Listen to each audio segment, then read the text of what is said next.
السلام علیکم رحمۃ اللہ۔ قرآن سے علاج کرواتے ہوئے یا کرتے ہوئے دیر کیوں لگتی ہے؟ کالے جادو سے یا کسی غیر مسلم سے علاج کرواتے ہوئے فوری علاج ہو جاتا ہے؟ یہ کچھ لوگوں کا سوال ہے کہ جی کالے جادو سے علاج کروائیں تو فوری ہو جاتا ہے، قرآن سے علاج کریں تو فوری نہیں ہوتا۔ اس کی ریزن کیا ہے؟ دیکھیں، سب سے پہلے تو یہ چیز سمجھنا ضروری ہے کہ کالے جادو سے کیا علاج ہوتا ہے؟ میں کہتا ہوں وہ علاج نہیں ہوتا۔ ایک ایریے میں بتہ خوری کا نظام ہو اور لوگ کہیں کہ جی ہم بڑے سکون سے رہ رہے ہیں، کیوں جی؟ بس جی مہینے کا کچھ بتہ دے دیتے ہیں اور سکون سے ہیں۔ جب آپ نے کالے جادو والوں کو، جادو کو روکو، شیطانوں کو بتے پہ لگا رکھا ہے، وہ آپ کو تنگ کریں گے ہی کریں گے۔ اور دوسری چیز، ایمان نہیں رہتا، سکون نہیں رہتا، پرماننٹلی علاج نہیں ہوتا۔ وقتی طور پہ شیطان کہتے ہیں یہ ہماری عبادت کر رہا ہے، اس سے تھوڑا پیچھے ہٹ جاؤ۔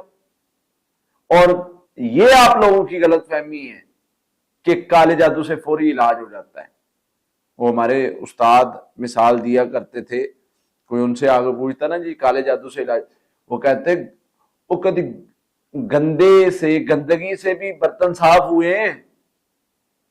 کبھی گندی چیز سے، مٹی سے، کسی گندی مٹی سے، کسی گندی چیز سے برتن صاف کرنے لگ جاؤ کہ برتن صاف ہو جائیں، وہ اور گندا کر دے گی۔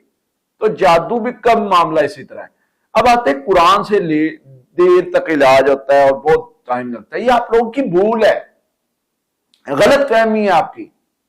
ہم نے ان جادوگروں کا مقابلہ ہوتے دیکھا ہے، ان جادوگروں کو بھاگتے دیکھا ہے قرآن کی برکت سے، جنہوں نے 6 ماہ، سال محنت کی تھی ایک جادو کو کرنے کے لیے۔ ہم نے تھوڑی دیر قرآن پڑھا، اللہ نے جادو کو توڑ کے رکھ دیا۔ یہ کس نے آپ کو بتا دیا کہ جادو قرآن سے دیر لگتی ہے؟ یہ آپ کے ایمان کا لیول ہے؟ کس طرف چل پڑے ہیں ہم؟ کون سی باتیں سکھاتا کون ہے؟ ہاں ٹھیک ہے، بسا اوقات اللہ تعالیٰ آزمائش میں ڈالتا ہے کسی بندے کو، پروسیس ہوتا ہے۔ اللہ تعالیٰ نے بندوں کو آزمانا بھی ہے، یہ دنیا صرف عیش و عشرت کے لیے اور سکون کے لیے نہیں ہے۔ انبیاء کو بھی آزمایا اللہ نے۔ اللہ کے پیارے نبیوں کو کتنی دیر بیماریاں آئیں، ایوب علیہ السلام 18 سال بیمار ہے، آزمائش ہے بھائی۔ وہ جس کو چاہتا ہے شفا دیتا ہے، اس کی مرضی ہے۔ میں کہوں جی ایسے نہیں ہونا چاہیے، ایسے ہونا چاہیے، تو نہیں، یہ بات غلط ہے۔ تو اس لیے سمجھ جائیں اس چیز کو، کالے جادو سے کوئی فوری علاج نہیں ہوتا۔ کبھی کبھار کالے جادو سے علاج کروانے والے کو وقتی ریلیف ملتا ہے، وقتی، لیکن وہ پھر ایسا ان کے سر بیٹھتا ہے، میں نے دیکھا ہے کہ وہ ان کو تباہ کر کے رکھ دیا کالے جادو نے۔ تو اس لیے ان چیزوں سے بچیں، اللہ تعالی ہمیں محفوظ فرمائے۔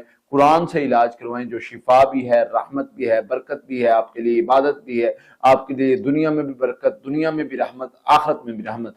اللہ تعالی ہمیں سمجھنے کی، عمل کرنے کی توفیق عطا فرمائے۔